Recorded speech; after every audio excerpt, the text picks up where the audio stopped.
Okay, this is a Hasidic discourse, Parshas Lech Lecha. It talks about Avram. That's where it basically starts. Year 1984. The discourse is based on one pasuk, one verse. Ani hine brisi itoch ve'isa le'ava mongoim. When God tells Avram to circumcise himself, he tells him, my pact is with you, my covenant is with you, and you will be the father of many nations. That's what the verse actually says. And we know, diuk means like to be precise. We know how the Alter Rebbe, Admur Zaken, Rabbi Zaken is the Alter Rebbe, the founder of Chabad, has a discourse on this same verse. And then the Rebbe brings like a very technical note between parentheses. This discourse of the Alter Rebbe is from the year Tavkuf Samach Beis, which is 1802. It's printed in this book, such and such book, and there's another version of this same discourse in a different book by the Tzemach Tzedek. The Tzemach Tzedek was a grandson of the Alter Rebbe. There's another version of this same discourse, and in that second version it says that the Alter Rebbe heard this discourse from the Maggid of Mesrich. So there are two versions. One version is just the Alter Rebbe saying something, and the second version says that I heard that the Alter Rebbe heard from his teacher this idea. Yeah. Okay, those are the two, like a very technical thing. Yeah. So the Alter Rebbe asks, what's the connection between the things over here? What two things? When Avram circumcised himself, he cut the orla. Orla is like I don't know how to say this in English. In Spanish it's prepucio, whatever. It's a piece of flesh. When he cut this, then you're going to be the father of many nations. What's the connection? Like, why? And the main point of the explanation is, as is explained in the different discourses that we mentioned, two versions, through the two verses, etc. The explanation is as follows. Avram, our forefather, his quality, his attribute was chesed, kindness. As it's explained in the works of our sages, and in particular in the most pnimis inyonim, when we look at things from a deeper perspective, like mystics and Kabbalah, etc., as it says in the Midrash. The Midrash, our sages say that the patriarchs, forefathers, they were the Merkava, this carriage that Yechezkel saw, that's represented by our forefathers. Avram was a carriage to the quality of Chesed. To explain this, very, very simple actually, what's a carriage? A carriage actually only follows where the horses go. And the horses, in the best case, go where the rider says. Let's go to right, let's go to left, whatever the case is. So to be a carriage to something, which means is you're an expression of this thing in this world. And you actually do whatever this thing dictates that you should do, that's where you are. That's what it means to be a carriage, or to Midas HaChesed in this case, Avram, to the kindness of God. How do you know this? Because it's written in Serber Rabbi. In this book, Rabbi Nechunya ben Akana wrote, we're talking about approximately year 100 of the Common Era, that the Midas HaChesed, the quality of Chesed, the attribute of Chesed of God, complained in front of God and says, from the days that Avram is in the earth, I did not need to do my job because Avram is over there and doing my job. That's the complaint of Midas HaChesed. Why did the Rebbe bring this? The Rebbe, in this particular Maimer, is not interested in explaining what Chesed means, what kindness means, what the Kabbalah is. That's not the point of it. The point is just to bring a proof, a textual proof, that Avram is connected to Chesed, to kindness, whatever that means. But Avram is Chesed, is kindness. Can you read also the Hebrew text, please? The what? Can you read also the Hebrew text? Sure, of the Serber Rabbi. It's easier to follow. Oh, I forgot. Yeah, I'm sorry. I completely forgot. Yeah, let's go. No problem. You want me to go back or just forward? No, you can, I know where you are. Okay. I'm sorry. From the language of our sages in the Serber Rabbi. From the days, what did they say? From the days that Avram is in the land, in the earth, mashma, it sounds from there That means even before he was circumcised. So, okay, you want to tell me that Abraham represents chesed, kindness of God. Very nice. But that doesn't have any connection whether Abraham was circumcised or not. Because the wording of our sages is, from the days that Abraham was born. Oh, okay, he wasn't born circumcised.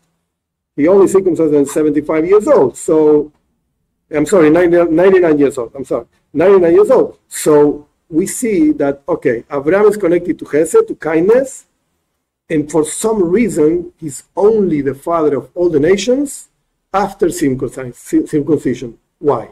This we don't understand. From here we understand the thing of Abraham was to project the kindness of God from him, from God, into this earth, from above to below. For this reason, for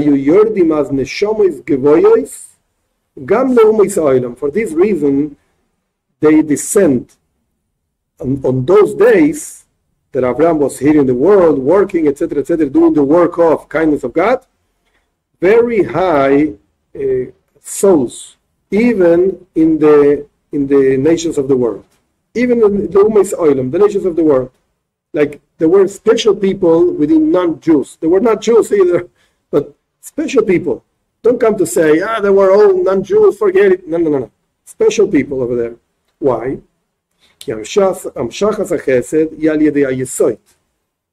The projection of kindness is through another expression of God, which is called Yesoid. Let's make a parenthesis over here to explain what the Rabbi is saying here. It's simple, but needs like some brief explanation. The idea is like this. Our sages say in Kabbalah there are 10 spheres, 10 emanations or whatever, expressions of God. Each one of them has a meaning and has a place, it's a very important place in the projection from the highest levels to the lowest levels. What does that mean, that projection? Let's take an example of a teacher and a student. The teacher has, just an example, the teacher has an idea and the student doesn't know this idea. So the teacher has to convey this idea to the student. So many steps have to happen from the teacher's mind to go actually into the student's mind, so many steps that we need to define those steps in order to be able to actually teach. So how does Kabbalah, our sages, define those steps? The first step is Chokhmah. I'm not going to go through all of the things, but you have to have the idea. If you don't know how to teach and you don't know what to teach, forget it. You have to have something you want to teach. Okay. In this case, the Rabbi is talking about chesed, kindness. Kindness means, in this transmission from the teacher to the student, actually transmitting infinitely. This would mean like a math teacher goes into the class of first grade and starts teaching everything about math, like infinitely math, from how to sum two numbers to integrals and then whatever, the most complex things in the world, he teaches everything. Chesed, I'm good, I'm kind. Like a very, of course, a very stupid example, but that's, to be clear, if there's a person on the 10th floor screaming, push me, I want to die, push me, comes a good guy and pushes him. Why? I'm good. You want to push? I'm going to give you a push. You're a fool, of course, and not good. You're a fool. But I'm good. Goodness. Only goodness. I do everything that people want. And you push him. Okay, so that's chesed. Of course, a teacher cannot teach everything every time. So chesed has to be like molded and restricted. Okay, that's another thing. That's gvur, tiferes. I'm not going to go into that. What's yesoid? Yesoid means, in the case of the teacher, the pleasure of teaching. If the teacher doesn't like teaching, forget it. Even though he's a great master of whatever he wants, he's not going to be able to teach. Impossible. Because he doesn't like it. Like he stands in front of the kids and says, what is this, kids? What am I doing here? Forget it. You're not going to teach. So that's yesoid. So now let's go back to the Maimon. How do you project chesed, kindness, which actually, the Rebbe is only talking about chesed because we're talking about Avraham, and that's kindness. But every hamshacha, every projection has to be through Yesod. It doesn't really matter what you project, it has to be through Yesod. You have to like what you're doing, otherwise you're not going to be able to do it. The projection of chesed, of kindness, is through, that's what it's called Yesod, but whatever. Yesod, when you see the spheroids, the godly expressions, like in 3 lines, Yesod is in the line in the middle, and it's right in the place of the bris, of the circumcision. That's what it is. And many, many places in the Zohar it's called directly bris. That's what Yesod is called. Covenant. The key, and because Abraham was still not circumcised until God told him, whatever, and there was no separation between the orla, this piece of flesh that is cut, from the Yesod, from the thing itself. He doesn't want to mention it. So, lefichach, since everything was like one unity, one thing, lefichach nimshach hachesed, gam be'ele hashayachim levichinas orla. Hainu umis oilam. That's why the kindness of God was projected even to those that have a relationship with orla. I'll explain this in a minute. Orla. That means the nations of the world. Chapter 1. What is he saying? He's saying like this. It's difficult to find examples because it's like a mystical thing. But the idea is like this. When you have something good, but this thing is covered and it's not visible, anyone can benefit from that thing. Because the thing itself is not visible. It's like saying, again, it's difficult to find examples, but it's like saying, suppose a child doesn't know, because it's a child, whatever, the cost of things. He doesn't know how much a thing costs, and he doesn't understand how much a grown-up works, and sometimes very hard to raise the money and to pay for whatever he has to pay. The child only sees, for instance, a toy, and he receives a new toy, and actually this toy was so expensive, the child doesn't understand it. He just sees the toy, and he starts playing it. Oh, it broke. Give me a new one. Oh, I paid like $1,000 for this toy. It's not so easy to buy it. He doesn't care. That idea is like covered.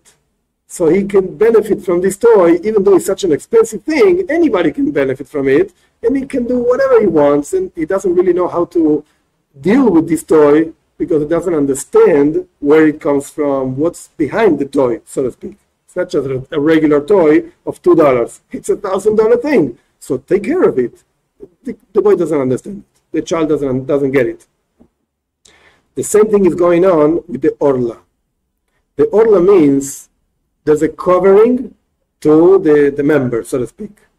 What that means, mystically speaking, the hashpa, the influence of the member of Yesod should be actually focused. Should be put in one place, and that energy should go to one place. But if it's covered, it can go anywhere. Anybody can benefit from it, for good and for not good.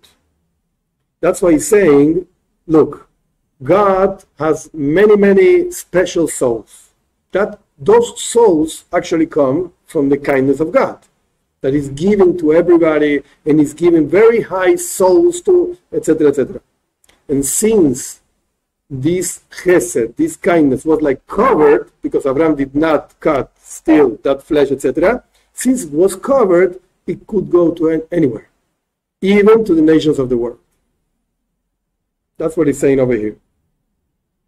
Once Yesod is revealed, like if the child would really understand what it takes to raise that money, what it took to buy the toy, he would really take care of it. He would really take care of it because he understands it. Okay, so that's the first chapter. We find a question. The question is, what's the connection between being circumcised and suddenly becoming the father of many nations. What's the connection? So the first thing that the Rebbe explained is, look, Abraham means chesed, kindness. Kindness means giving, giving, giving, infinite giving. And since the source, so to speak, of this infinite giving is covered, so it can reach any place, anywhere, even very high souls in the nations of the world. Second chapter. Now, בביאור העניין מה שלפני המילה, הישם שחס נשמו אצל יוינס. צדיקים מופלגים גם לאומות העולם. To explain this idea that before Abraham was circumcised, there was a projection of very high souls. Tzadikim muflagim, very high, just people. Really, muflag means like infinite, like very special people. Even in the nations of the world. How do you explain this? Why? Maybe he brings, that means the Alter Rebbe brings, in one of those versions of the discourse mentioned before, Dugma lazemi Mesushelach. He brings, the Alter Rebbe brings an example of Mesushelach. He was very, very high guy, very important guy, etc., etc. And he was not Jew. There were no Jews yet. Now the Rebbe wants to explain that. Let's say the following thing. When you see in a Hasidic discourse, Yesh Loimar means I'm going to say something that was not in the previous ones. And this is what I understand. Yesh Loimar. We could say like this. Shebetzadiki muflagin gufa harei dugma mafliya. Even within the most just people, this example of Mesushelach, it's a very difficult to understand example. It's a very amazing example. An amazing example. Why? In addition to the fact that he, Mesushelach, lived the most amount of years that any human being lived, 969 years, if I don't remember wrong. This shows you that in that guy there was a very strong projection of kindness because he lived a lot. In addition to this, the influence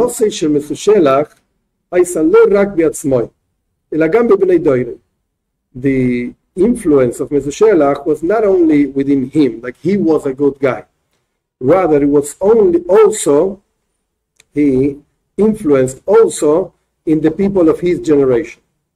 What was the generation of Mesushelach? The people of the flood.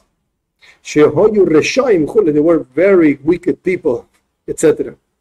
So how do you know that Mesushelach influenced in these people? As it's known,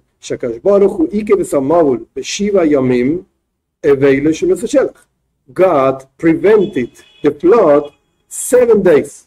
He waited for the flood 7 additional days to wait until the Eveiloi, how do you say Eveiloi, that Mesushelach was, he passed away. The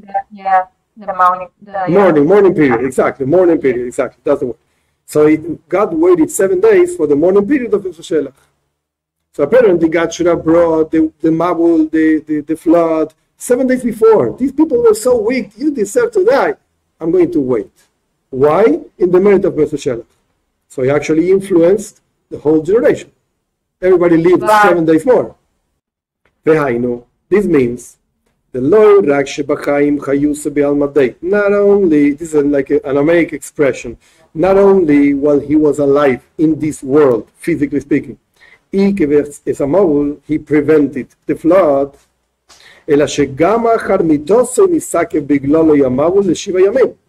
that also, in addition to this, even after his death, he prevented, because of him, the flood for 7 days.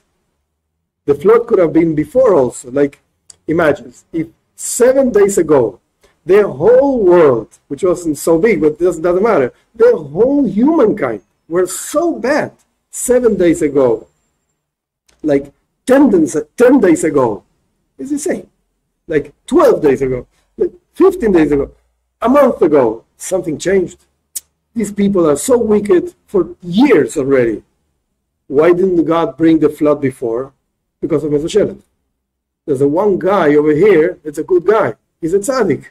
So I'm not destroying anything. I'm not touching the world because this guy is alive. Now he passed away because whatever, his limit reached. He passed away. I'm going to wait 7 more days because of him. So he was a great guy, important guy.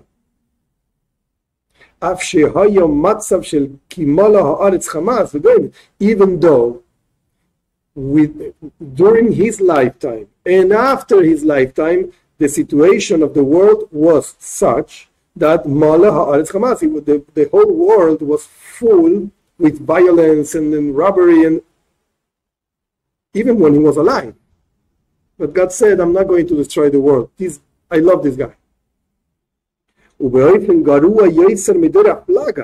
it was even worse than the times of the generation of the separation, when the people built the Tower of Babel and they were separated, the languages, etc., that the times of the flood were even worse. After all, the people of the separation were not killed. They were just separated. But the people of the flood were killed. So it was really worse. Interestingly, our sages explain, the Rebbe makes reference to this. In the parentheses, the Rebbe says, the Rebbe brings a midrash.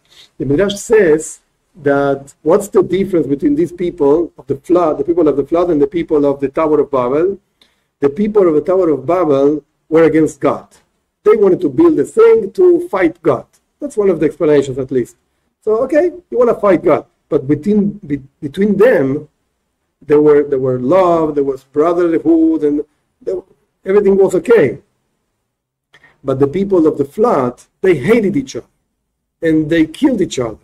So there are 2 types of commandments between God, between the man and God, and between man and his other men.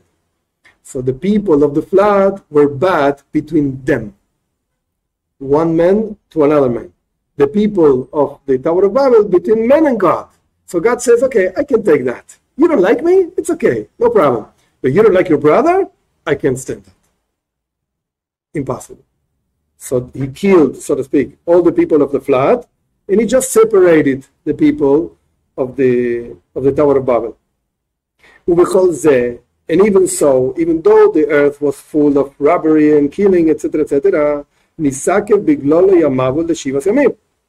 the flood was prevented for 7 days. So this guy, Mesushelach, was a great guy. Not only that he lived a lot, and that means chesed and kindness, this was a special person.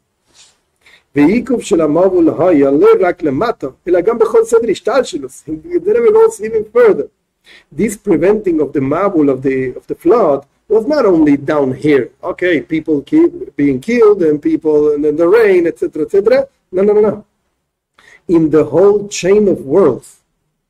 That means anything that happens down here, actually, this is an argument. It's a very abstract argument.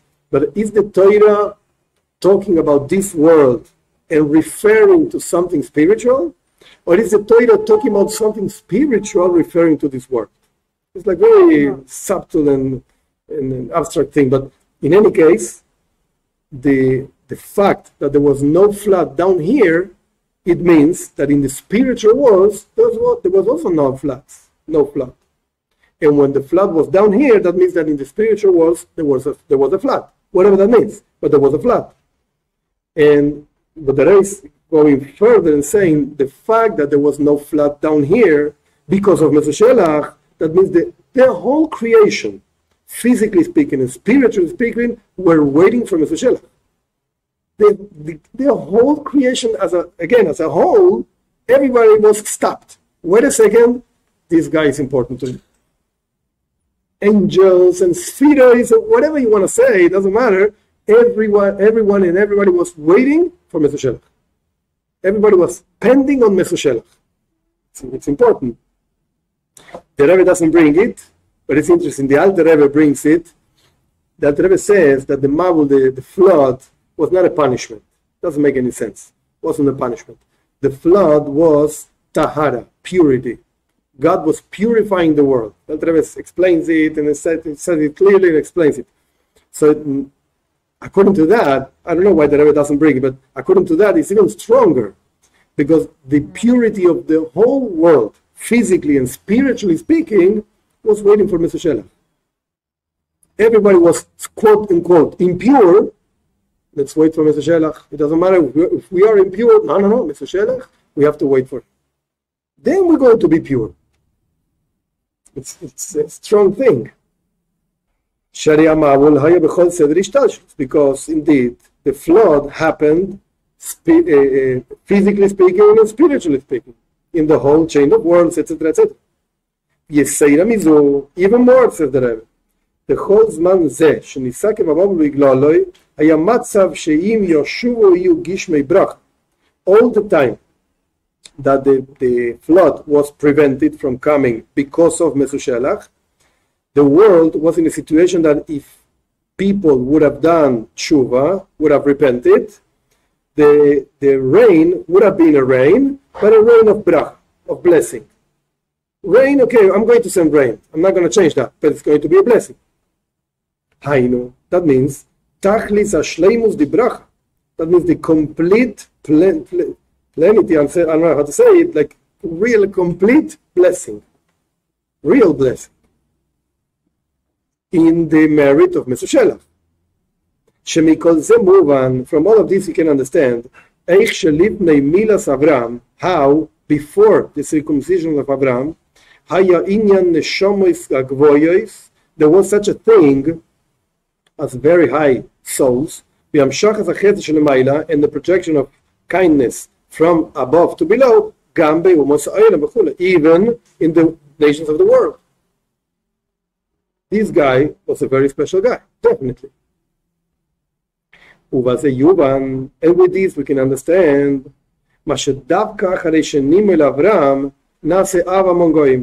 that specifically after being circumcised, this guy called Avram, whatever, he's circumcised, he became the father among nations. Why? Now, what does that mean to be a father or forefather, whatever, between nations or many nations? That he is the father and like the ruler on them. That's what it means. That's what it means. That's what it means, an Av, a forefather. He's the ruler, the boss, so to speak. Velivnei amila, before the circumcision, מכיוון שהייסם שחס החסד שלמעלה ונשמות גבויס גם לגויים, because there was a projection of kindness of God from above and very high souls also to non-Jews, לאומי העולם, to the nations of the world. לכן, therefore, לא היה לאברהם שליטה עליהם כל כך. Avram could not rule over them so much. Like people would have said, who are you? We don't need you. We have Chesed Hashem. We have the kindness of God. We don't need you. Go talk somewhere else. We don't understand your monotheism. Who are you? Why? The Davka Keshenim el Avram, only when Avram actually circumcised, V'nifreda ha'orla min abris, shubechinas yesoid, and there was a separation of the orla, this piece of flesh, from the covenant. That means the expression of God called Yesoid, fundamental, whatever. Hainu. That means that means that the nations of the world would not receive from God's kindness like Jewish people. I'll explain this in a minute. There's definitely a change from before the circumcision to after the circumcision. Before the circumcision, everybody can benefit from this, whatever, this projection of kindness. After the circumcision, forget it. Projection of kindness is in the Jewish people. Therefore, that's why only after the circumcision there's such a thing as being the father of many nations. Avram actually became a father. What does it mean, a father? Shoyle to Moshe Alein. He governed, he ruled over them. Again, this idea of Orla, I don't know how to say Orla, actually it doesn't have any translation. Rashi says, it's in the Parsha of this week, Parshas Kedoshim. Rashi says, Atimtu. Atimtu is like to be closed, to be like the fruit and the covering of the fruit. How do you say? You peel the covering, whatever.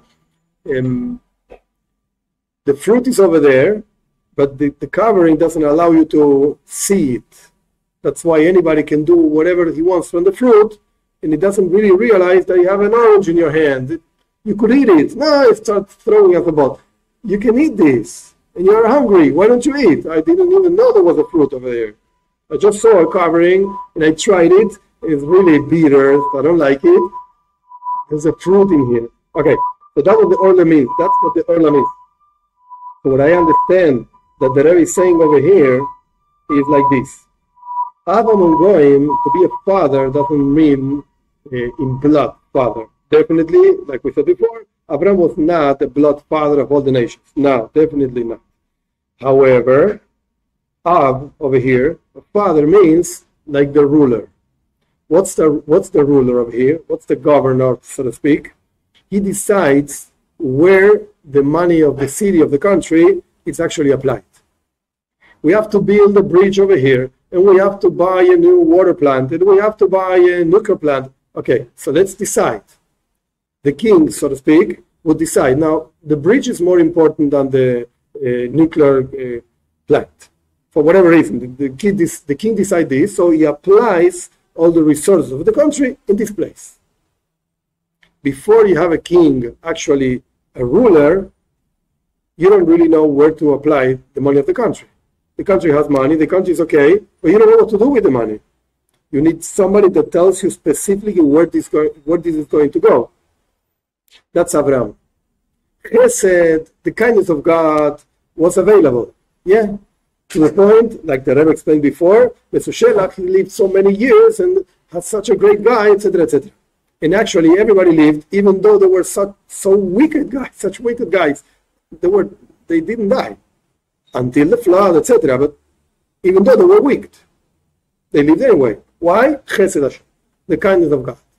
He's good. He gives life to everybody. But after Abraham becomes the father, Shoilet, so to speak, now you reveal that there's a fruit, you reveal that there's a kavanah, an intention of a creation, and there's a God, and he has a will, etc., etc. Now the energy doesn't go everywhere. Now forget it. The energy goes to a specific place where, like Abraham, so to speak, it doesn't sound so good, and I don't know if the Rebbe is actually saying this, but Abraham would decide where the energy goes, something like that. I'm not sure if it's 100% correct, what I said, but something like that. That's what it means to be Av Amon Goyim, the father of many, many nations. He would decide, he would rule over the nations. But before he made the bris, he wasn't the Av Amon Goyim, he wasn't the father of many nations, because Chesed was anyway available. Kind of was available. Hine. Now, that means in general to be the father of many nations, like all the nations, whatever. Yesh oy pirush. There's another explanation of what it means actually, Av Amon Goyim, to be the father of nations. And what's that other explanation? Shu Av Legerim. Abraham was the father, and actually is the father of all the converts. Vegam inyan zeh, also this idea, inyan ageirus, the idea of conversion, also has a relationship to the bris, to the circumcision. So before actually going into this chapter, until here, the Rebbe explained one idea of being Av Amon Goyim, the forefather of many nations. What's that idea? That, so to speak, Abraham is going to decide where Chesed Hashem goes. Before the bris, it went everywhere. After the bris, goes to a specific place. Okay, that's one explanation. Now it's going to go to a different explanation, a new one, so to speak, a different one. What's a different one? Look, one more point. And that's why before the circumcision, Abraham was not the forefather of many nations. Everybody had Chesed Hashem. After the circumcision, Abraham is the one deciding. Okay, so now we understand the connection between the circumcision and being the father of many nations, because you're going to decide where these souls actually go.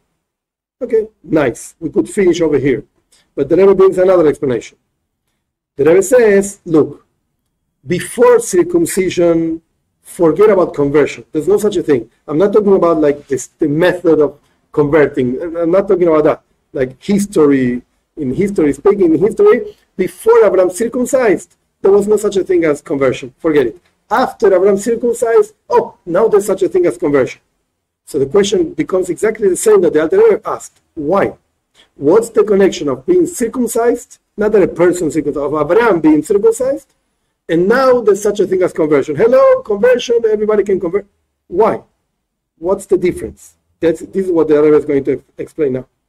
The Alter Rebbe explains in his discourse, which our discourse is based on that, we explained before, the livnei amila hayu yordin neshamos gevoyos gam leumeis ha'olam kanizkar le'el, that even before, that before the circumcision of Abraham, there were high souls descending also into the nations of the world. Umitam zeh, and for this reason, lo hoya inyan agedus livnei milas Abraham. There was no such a thing as converting before Abraham circumcised. Why? Because